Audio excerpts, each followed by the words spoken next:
Hi, Anita. Welcome to 11 Questions. Hi, Daman. Thank you for having me. How do you like to spend your weekends?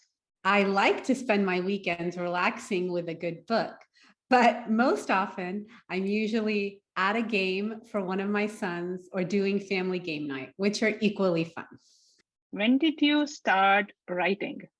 I started writing in 2015.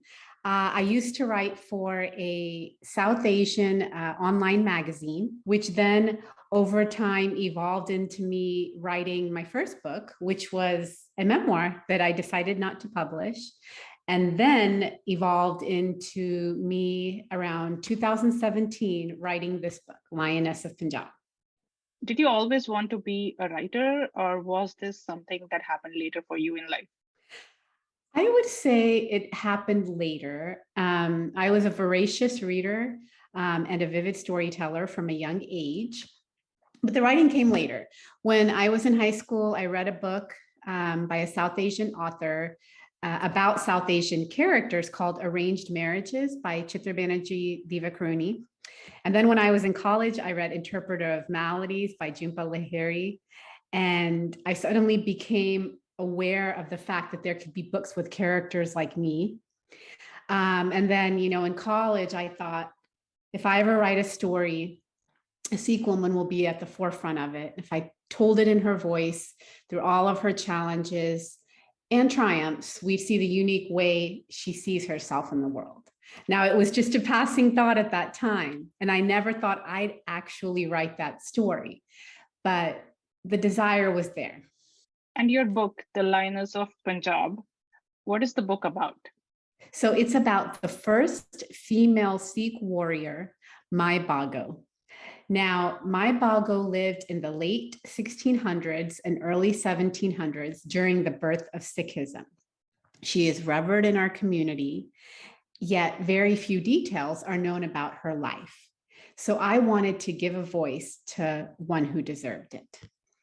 Was there a moment when there was inspiration to write this particular story? Yes. I figured out that I wanted to write stories about an unheard voice. And this was very recent, and it was similar to the thought I had had in college all those years ago.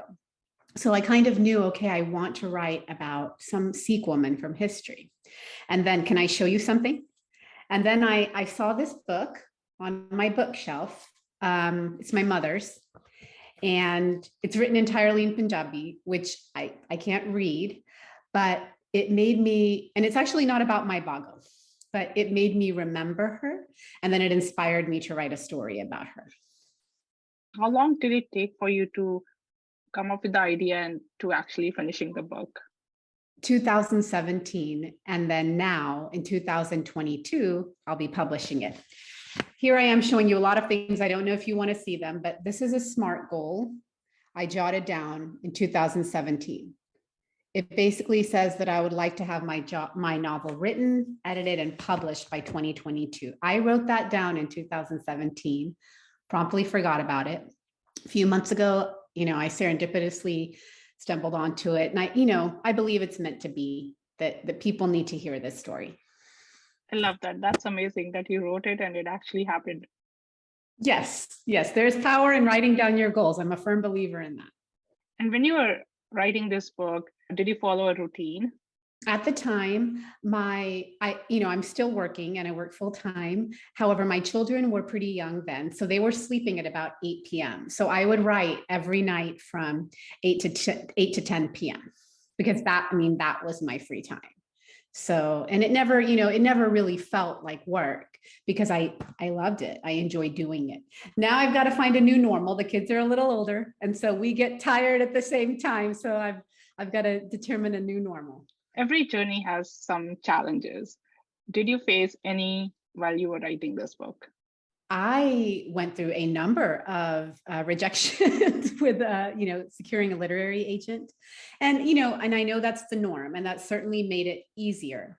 But, it can be a little taxing sometimes. So it took me 1 year to secure an agent, and, she was the right fit. And then luckily my editorial process, so, the submissions to editors was relatively smooth. So it made up for that 1-year challenge of trying to secure a literary agent. And you've written a book about someone from history who's not written about a lot. What was your research like? Oh, great question. So it was challenging. Now, to be fair, I had help. My editor and I contacted the Sikh Research Institute, and they provided resources. I did my own digging online and found resources. My Gurdwara, my local library, all had books on Sikhism.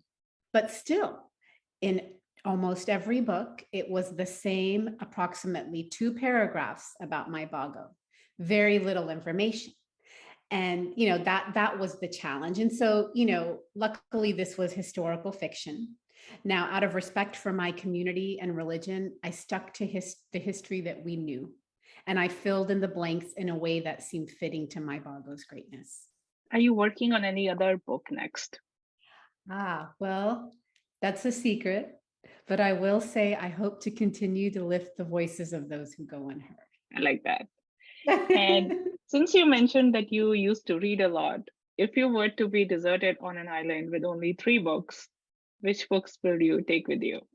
Well, it's going to be a little self-promotional, but I'd have to take Lioness of Punjab. I'd also take Palace of Illusions by Chitra Banerjee Diva Karuni. That was an inspiration for my book. And I'd take a book on how to escape a deserted island. Because I want to get off. That's great. And for a last question, if you were to share an interesting life experience or story, what would you tell us today? Oh, that's a tough one, but a good one. There have been many memorable experiences in my life, but I would say having children, is the most memorable one. It affects, it impacts you physically, mentally, emotionally, your entire mind, body, and spirit shift. And I'm just so grateful for that experience. Thanks, Anita, for answering my questions and for being a guest on my podcast. It was great talking to you. But before I let you go, if our listeners want to buy your book or get in touch with you, how can they do that? The book is available on all major retailers, and you can reach me on my website, anitakharbanda.com. I'm also on Instagram at Anita_Kharbanda_78. I'd love to hear from you. Please reach out and connect.